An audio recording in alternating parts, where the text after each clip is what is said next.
Náš dnešní koncert Pochodem veselých dětí skladatele Izáka Dunajevského s českým textem Jana Nohy.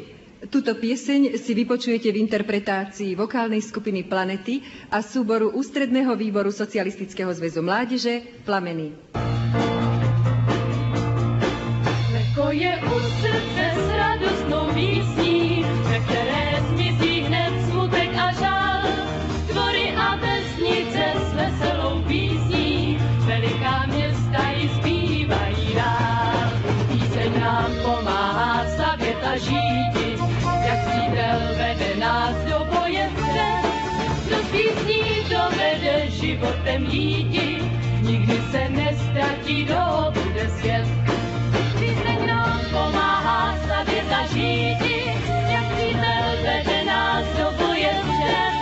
Kdo z písní dovede životem jíti, nikdy se nestratí, kdo bude svět.